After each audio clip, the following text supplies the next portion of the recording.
کہ اسلام آباد نہیں جائیں گے ہمارا جو احتجاج ہے ملک کے تمام شہروں میں ہوگا۔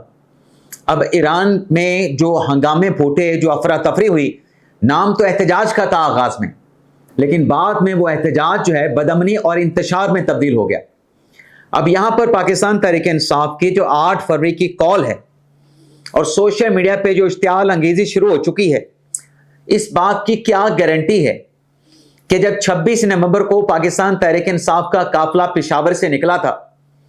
جس کو آغاز میں تو علی مین گنڈاپور صاحب لیڈ کر رہے تھے،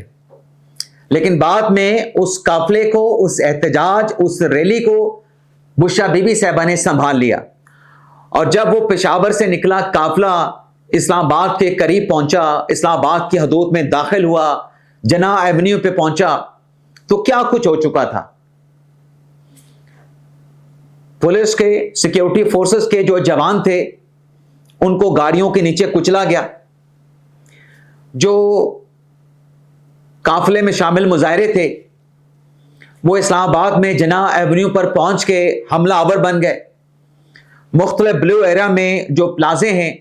جو میڈیا آؤٹ لیٹس ہیں، ان کے دفاتر میں گھس گئے، وہاں پر توڑ پھوڑ کی گئی۔ اب حکومت کا موقف کیا تھا کہ یہ حملہ آور ہوئے ہیں، انہوں نے جو لا اینڈ آرڈر کی صورتحال ہے وہ کریٹ کی گئی ہے ان مسلح جتھوں کی جانب سے، ان کو روکا گیا، ان کو اجازت نہیں تھی۔ دوسری طرف کیا ہوا، ایک تحریک انصاف نے بیانیہ بنایا۔ تحریک انصاف نے یہ بیانیہ بنایا کہ 26 نومبر کو ہمارے اوپر تشدد کیا گیا، ہمارے اوپر گولیاں برسائی گئیں۔ اب وہ جو بیانیہ تحریک انصاف نے بنایا کہ پہلے 2000 لوگ ہمارے مارے گئے، پھر 500 پہ آئے، پھر 200 پہ آئے، پھر تعداد گھٹتے گھٹتے 1 درجن پہ آ گئی۔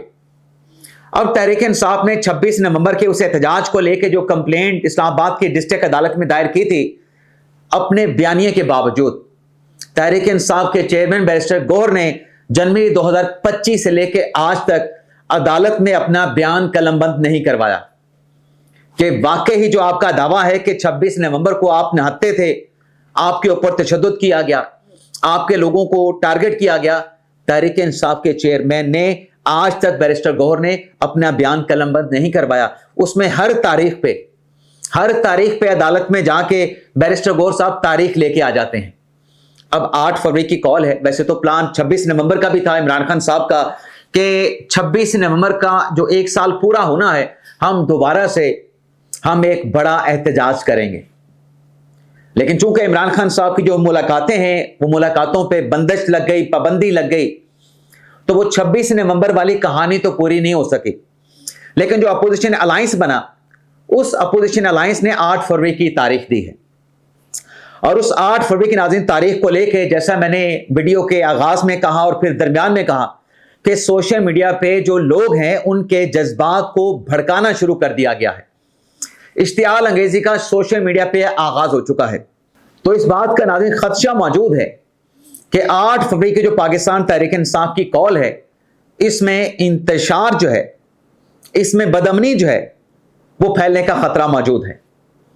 کیونکہ 26 نومبر کو یہ دیکھا گیا جب تحریک انصاف کا مجمع قافلہ جناح ایونیو پہنچا تو وہ پیچھے آئے کہ اپنے کنٹرول میں نہیں رہا تھا، گنڈاپور صاحب کے کنٹرول میں نہیں رہا تھا۔ آج بھی ویڈیو کلپ سوشل میڈیا پہ موجود ہوں گے کہ گنڈاپور صاحب وہاں سے نکلنا چاہ رہے تھے، لیکن وہاں پہ ہجوم میں موجود جو افراد تھے گنڈاپور کو وہاں سے جانے نہیں دے رہے تھے۔ حماد حسن صاحب کی تو سٹوری یہ تھی کہ جو گولیاں چلیں مجمع پہ وہ گنڈاپور صاحب کے گارڈز کی جانب سے چلائی گئیں، لیکن ہم اس بحث میں نہیں جا رہے۔ ہم بات یہ کر رہے ہیں کہ 8 فروری کی جو کال ہے، اب نام تو ہے پرامن احتجاج کا، اور پرامن احتجاج کرنا ہر سیاسی جماعت کا، ہر شخص کا حق ہے اور آئین یہ حق دیتا ہے، لیکن اگر جیسے کہ میں نے کہا کہ 26 نومبر کو جو کچھ اسلام آباد میں ہوا، وہ ہجوم جو کہ پشاور سے لایا گیا تھا وہ بے لگام ہو گیا، بلو ایریا کی عمارتوں کو،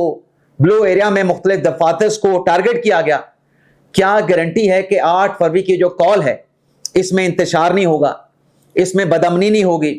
لوگوں کو بے لگام نہیں چھوڑا جائے گا، وہ کسی قیادت کے انڈر ہوں گے، احتجاج پرامن ہوگا، اس کی کیا گارنٹی ہے؟